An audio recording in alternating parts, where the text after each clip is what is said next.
Sabe quando você nota que um ator tem um super potencial para se tornar um grande astro? E não se engane, você não é o único a perceber isso, os produtores também. Aliás, é normal as emissoras de televisão investirem em artistas que prometem ser estrelas num futuro próximo. Mas tem vezes que algo acontece no meio do caminho. Daí o tempo passa e você vê que aquele potencial astro não estourou. O Almanaque Latino de hoje relembra as promessas que não se cumpriram.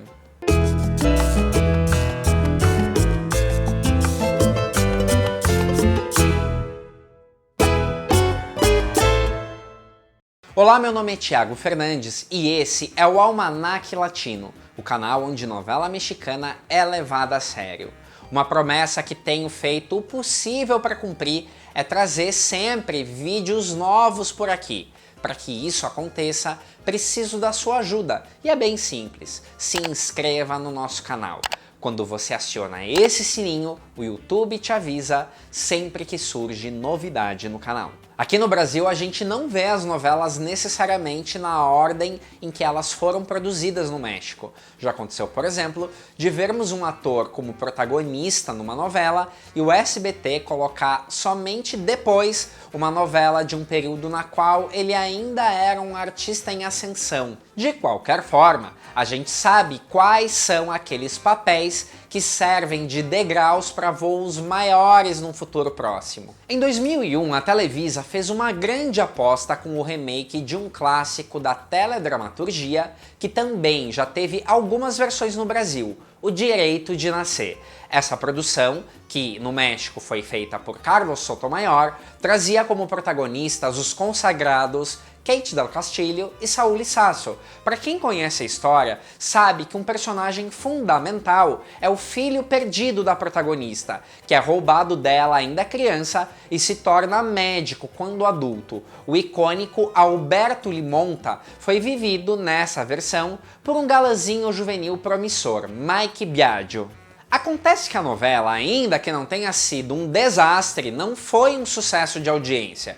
E talvez por causa disso, o lançamento estelar de Mike Biagio ficou comprometido. A partir daí, o ator teve uma carreira constante, mas longe do protagonismo. Aliás, com o tempo, o ator passou a enveredar por outros caminhos. Em Te Dou a Vida, por exemplo, ele era um ex-namorado violento e perigoso em uma trama coadjuvante. Mais ou menos na mesma época do Direito de Nascer, a Televisa estava investindo fortemente em uma atriz que já tinha demonstrado bastante carisma e potencial nos poucos trabalhos que tinha feito até então, Adriana Nieto. Depois de ter feito muito sucesso vivendo a rebelde Elizabeth de O Privilégio de Amar, era questão de tempo até ela ganhar uma protagonista. Isso aconteceu no ano 2000, na novela Loucura de Amor. Nessa produção, Adriana Nieto fazia par romântico com o galã Juan Soler.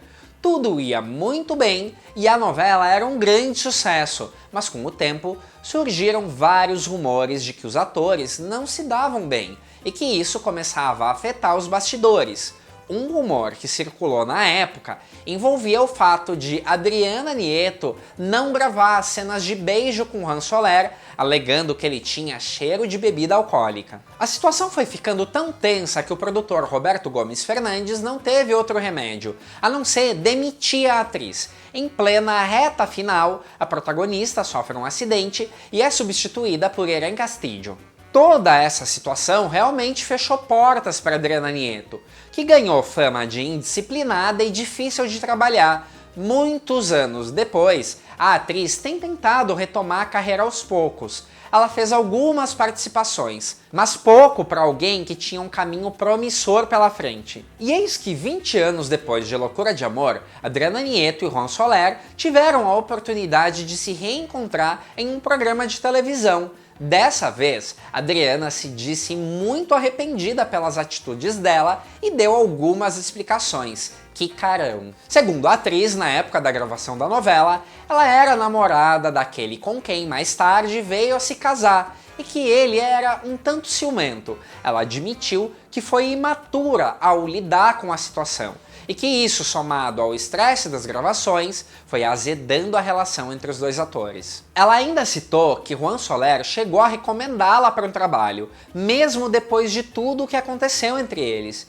Que bom que tá tudo bem entre os dois. Mas essa atriz tinha um bom potencial para ser uma estrela e desperdiçou bem grandão a chance. E para quem tá na dúvida, ela sim desmentiu a história do cheiro de bebida. Em 1999, na novela Rosalinda, tem uma parte da trama em que a personagem da Thalia perde a memória e se torna uma artista ao ser descoberta por um empresário que se apaixona por ela. Esse personagem era vivido pelo ator Vitor Noriega. Na época, ele estava em franco crescimento na carreira. Vitor Noriega, para quem não sabe, já era conhecido do público de quando participava de um grupo musical. E depois do sucesso em algumas novelas, era natural que logo ele virasse o galã principal. E isso aconteceu no ano 2000, na novela Por um Beso, uma produção de Angelinezma Medina, protagonizada por Natália Esperon. A novela em si passou em branco, foi bem sem ser um hit, mas a participação do Vitor Noriega deixou muito a desejar. O personagem do galã nem exigia muito, e ainda assim ele conseguiu entregar uma atuação muito fraca. Para ajudar o papel dele, era o típico Mauricinho bobão enganado por todos. E sabe aquela situação onde o galã só tá ali porque é bonito? Era isso que acontecia em Por um Beso. Logo, nas novelas seguintes, ele chegou a ter papéis importantes, mas não protagonista. Vitor Noriega ainda conseguiu seu galã principal em telenovelas gravadas em Miami. Mas nossa, ele é fraco, viu? Tempos depois, o ator ainda surpreendeu a mim e a muita gente quando teve a chance de ser o vilão da novela Hasta que el dinero nos separe. Nessa produção de 2009, ele realmente estava bem.